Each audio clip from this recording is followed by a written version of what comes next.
Hey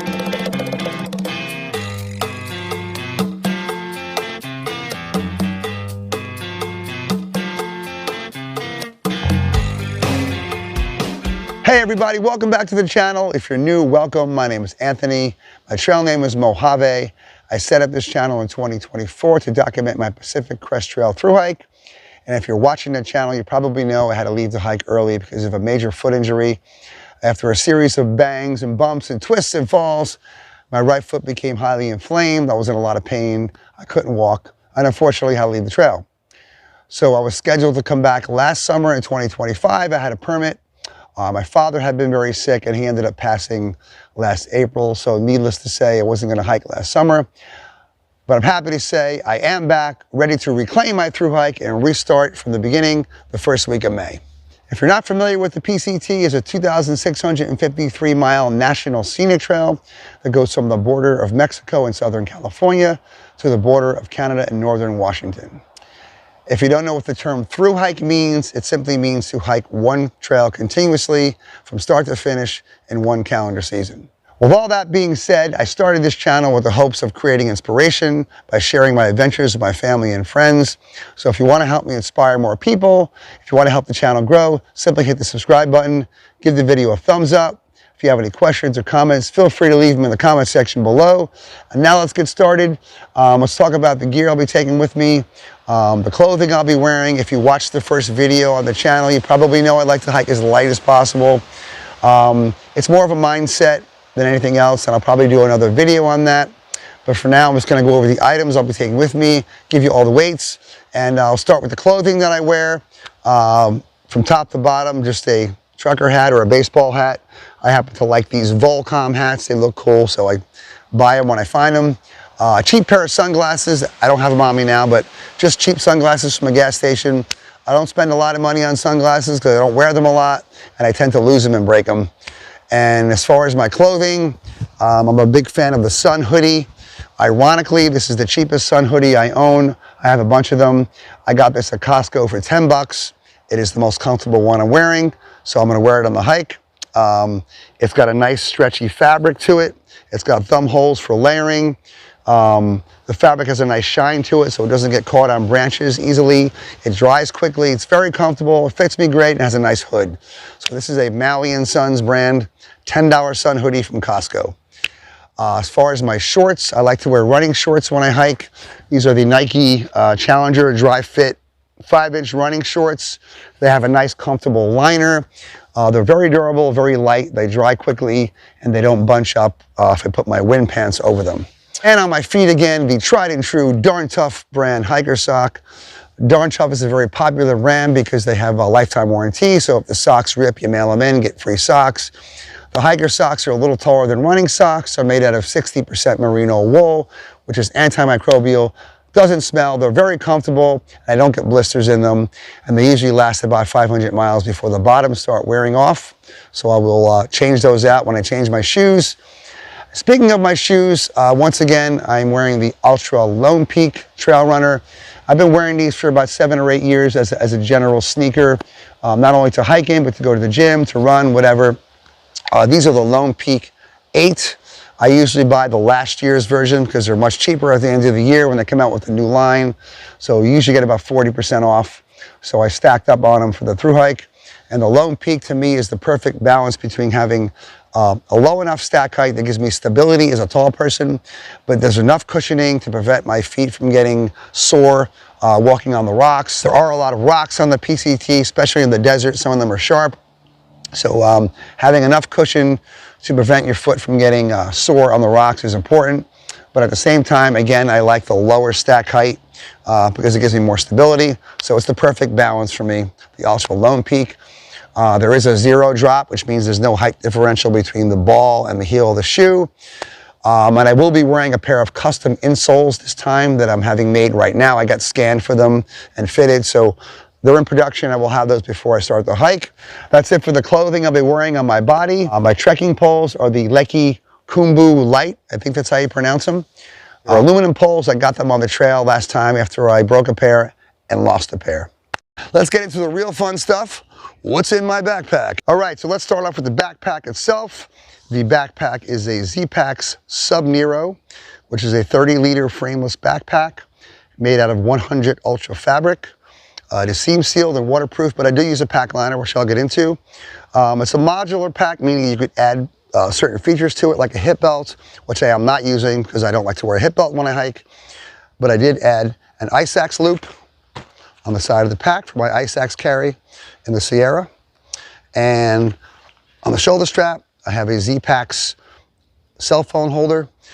Weighs just under an ounce. I prefer detachable pockets because if they come built into the pack and they rip or the zipper breaks, you're kind of stuck with them. So this is just for my cell phone.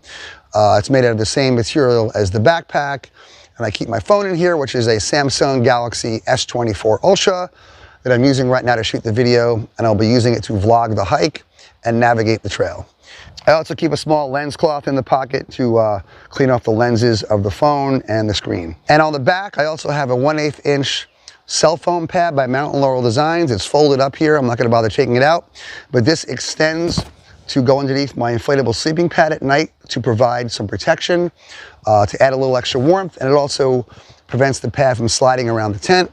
And I keep it on the back here because I like to use it as a stretch mat or a yoga mat during the day, a lounge pad, a seating pad, so it serves multiple purposes. And it also keeps the pack a little more rigid because it is a frameless pack. On the side pockets, I keep my water bottles. These are disposable bottles, which I prefer to use. These are the Dasani bottles. I've tried all the disposable bottles. The Dasani are my favorite because they're the lightest. They have a 28mm thread that fits most water filters, and they're just easier to squeeze. So if I have to filter water into another bottle, they squeeze down much easier than the smart water bottles that most people use. So I keep those in the side pockets. And in the front pocket here, I have another 2 liters of capacity with this Platypus water bag. So I've got 4 liters to start. Also in the front pocket is my neck gaiter. This is a Sky Goat brand Octafleece gaiter. It's very light. It's a little more than 1/2 ounce. It's very warm for its weight. And I use this obviously as a neck gaiter if it's cold out, face mask if it's windy, extra head warmth if it's cold out, and I use it as a pillowcase for my inflatable pillow at night. My trowel is a Bogler brand trowel used for digging cat holes to go to the bathroom. It also doubles as a tent stake. Not much more to say about that. And my tent stakes are in this Z-Packs tent stake bag. I have 6 MSR mini groundhogs. Actually, one of them is a knockoff. So I've got 6 of the mini groundhogs and 2 of these carbon nail stakes from a company called At Stake. These are extremely light. They weigh like nothing. But they don't have the holding power of the Y stakes, so I keep them for backups in case I lose 1 or 2, which I probably will. And my water filter of choice for this hike is the Sawyer Mini version 2.0. This normally goes onto one of the bottles. I keep it screwed onto the bottle and just take it off to fill the bottle, and I drink out of the filter. It just makes it easier. Or I could filter into another bottle to mix a drink. And this filter apparently didn't have a good flow rate originally. That's why no one used it, but they re-upped the filter. I guess they redesigned it, and this has a very good flow rate. It is lighter and smaller than the Sawyer Squeeze that I used last time. And last but not least, in the front pocket, my Ditty bag.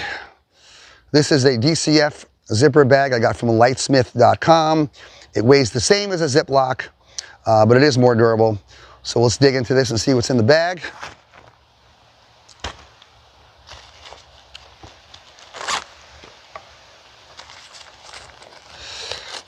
First up is my repair kit.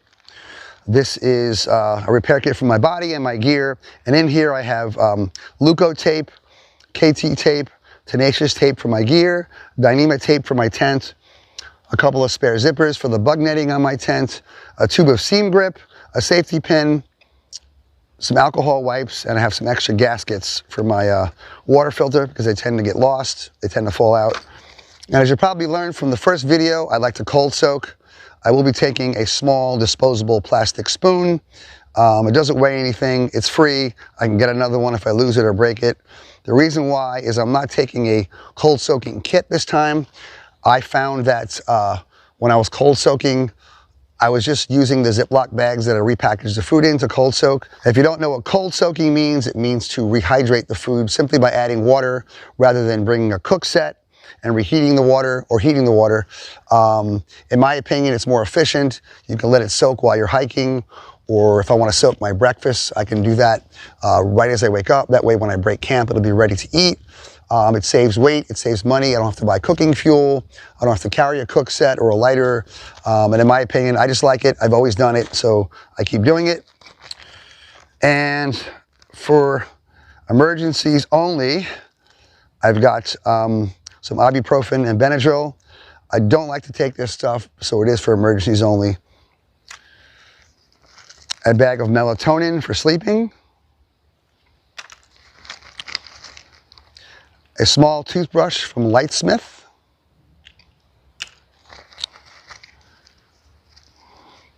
A small comb that I cut down from a larger comb because my hair gets knotted. And my wallet is just a little DCF pouch from Z-Packs. I keep my ID in here, my money, and all that fun stuff. I have a small container which will be filled with Dr. Bronner's soap, which is very concentrated. 1 drop is all you need to lather with water to wash your hands. So that's used after I go to the bathroom or before I eat. And I do have a toothpaste, which I don't have on me right now, but I use a nano hydroxyapatite powdered toothpaste, which I'll be taking with me. My mini Swiss Army Victorinox Classic pocket tool. This has a knife, scissors, a tweezer, a screwdriver with a nail file, and a toothpick. A couple of extra bottle caps. And last but not least, I have a small container of bag balm. This stuff works great for dry, cracked skin. My skin gets cracked in the desert, especially my nose, my hands, and my lips. So I found this works great to repair the skin. So that's it for the small items in the front pocket. Let's get into the main part of the pack, the real fun stuff. My shelter is a Z-Packs brand Ultralight Light designed for tall hikers. It weighs 13.3 ounces. It's made out of Dyneema composite fabric. It sets up with 6 stakes and 1 trekking pole. My food bag is simply a shopping bag this is from Sprouts, which is kind of like a Whole Foods type of store. The reason why I'm using this bag is because it fits really nice in the backpack. It's like the perfect fit to hold a lot of food. It is durable. If it rips, I can get another one. They're free, they weigh nothing. The handles are strong enough so that I can hang it from a low-lying branch in the desert to prevent rodents from getting into the bag, which was an issue I had last time. But yeah, that's it, just a shopping bag. My rain jacket is a Timber-Made Dyneema composite fabric rain jacket. It weighs 2.5 ounces in a large. It has a half zip, a cinch on the bottom and a cinch on the hood. It's very comfortable. I got some shit about it because people said that it's not breathable, and it's not breathable, but in my experience, there is no ultralight rain jacket that's breathable. None of them breathe well, and especially when it's warm out. And on the PCT, it hardly rains, so it's gonna be in my backpack 95% of the time. I'd rather get the lightest thing that I can carry. It does not wet out, it's seam sealed. I wore it in some heavy Florida rain for about 6 hours, and I had no issues with it. So, and there's no toxic DWR finish on the jacket that can wash off into the ecosystem or get on your body. And for extra leg warmth, I've been wearing the Body Wrappers warm-up pants, which you can get on Amazon for 20 bucks. These are the small, ironically, because they run really large. I don't like to wear baggy clothes when I hike, but they fit me. They're 2.5 ounces. They're way more durable than wind pants, and they're cheap. They're only 20 bucks, so if you rip them, you could justify buying another pair. In my opinion, the ultralight wind pants are a waste of money. They're around 100 bucks, and they rip very quickly. So Body Wrappers, warm-up pants on Amazon, 20 bucks. Now getting into the bottom of the pack, I have the items that I want to stay dry, and they are in this Nalafoon bag. This is my dry bag. There's no sense in spending money on a pack liner. Just use a trash bag. Nalafoon bags you can buy singly. That's why I prefer them over trash bags. So I don't have to buy a whole box of trash bags to use one. So in here are my electronics. This is another DCF zipper pouch from Lightsmith. This is a smaller one. I have my power bank, which is a Flex Tail 10,000 milliamp power bank. I found that 10,000 milliamps was perfect for the desert, even though I was vlogging and editing video. There's plenty of places to recharge in the desert. You don't need any more than 10,000 milliamps. This weighs 4.9 ounces. And compare it to the Nitecore MB10000 that I also have, this charges the phone faster and it holds a little more power. So I find this to be more efficient than the Nitecore, and it also, it's lighter. So, and it's cheaper. It's like $40 cheaper, I think. A 30-watt wall plug from Costco, USB-C. And the good thing about this power bank is that it has through charging capability, so I can plug it into the wall and then charge something off of the power bank at the same time, like my phone or my headlamp. Speaking of which, my headlamp is the Rovi Von Aurora AX5 with a clip on the side. It has 4 settings on the front, up to 650 lumens.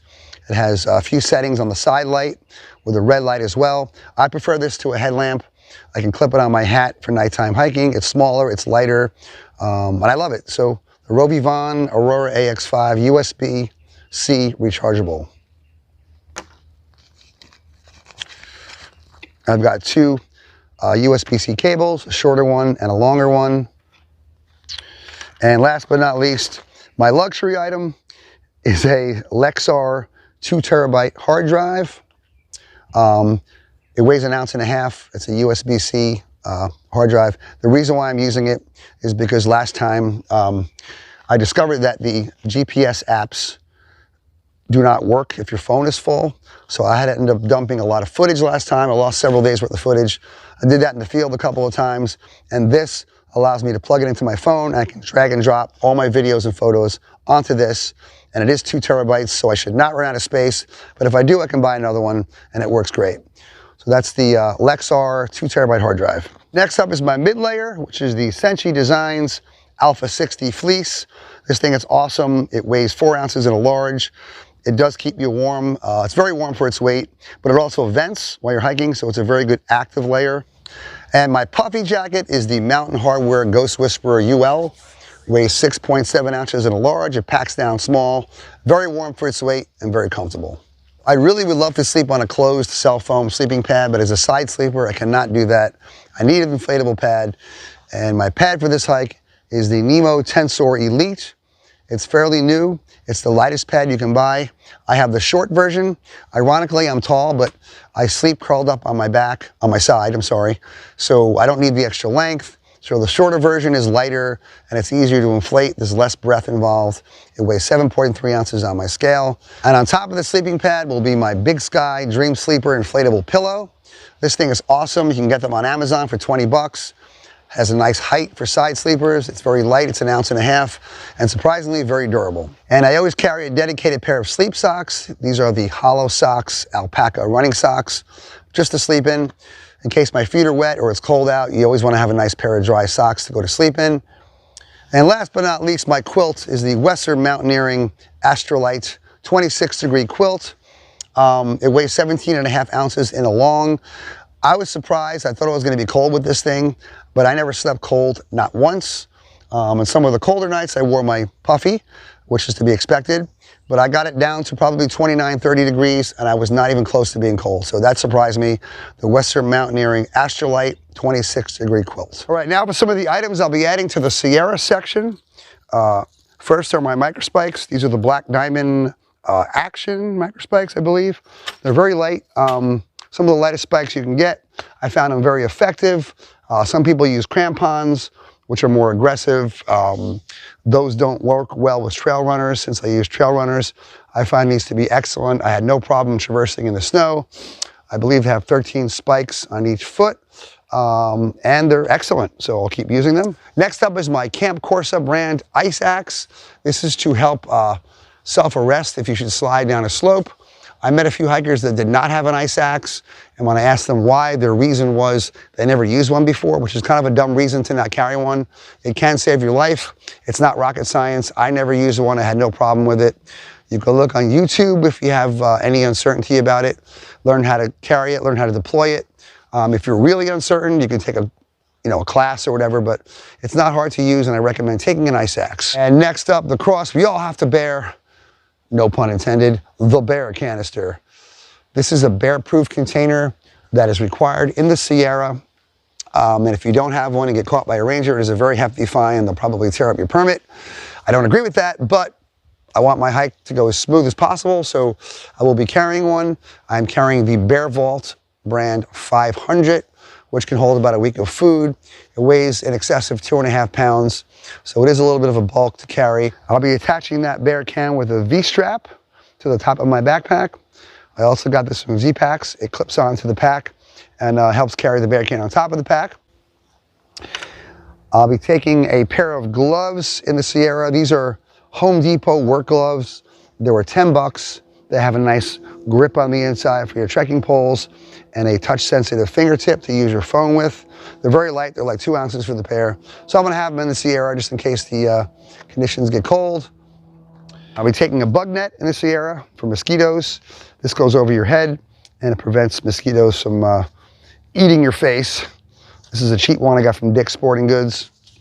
And for some extra leg warmth, I picked up these men's thigh-high soccer socks on Amazon for like $12. And these, believe it or not, I cut the feet off and they stretch out and cover my entire leg from my ankle up to my upper calf. They weigh less than an ounce for a pair.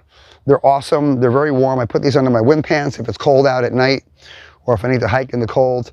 It's a very ultralight solution to keeping your legs warm, and they work great, especially under my wind pants. So these are men's thigh-high soccer socks, $13 or $12 on Amazon, whatever it was. I will be carrying an extra power bank in the Sierra. This is the Nitecore MB10000. I think it's the Generation 2. I've already had this, so I'll be adding some extra power to the Sierra. There'll be some longer carries. And of course, I want to shoot a lot of video. So this is an extra 10,000 milliamps, and it's the Nitecore MB10000. Well, that is it, folks. That's the gear I'll be taking on my hike. I will be starting again the first week of May. I'll probably do a few more videos before I start to hike. I'm looking forward to getting back to the trail and sharing my adventure with everyone. Once again, hit that subscribe button if you want to help the channel grow. Give the video a thumbs up. If you have any questions or comments, feel free to leave them below. I will see you in the next video, and I'll see you on the trail. Thanks for watching.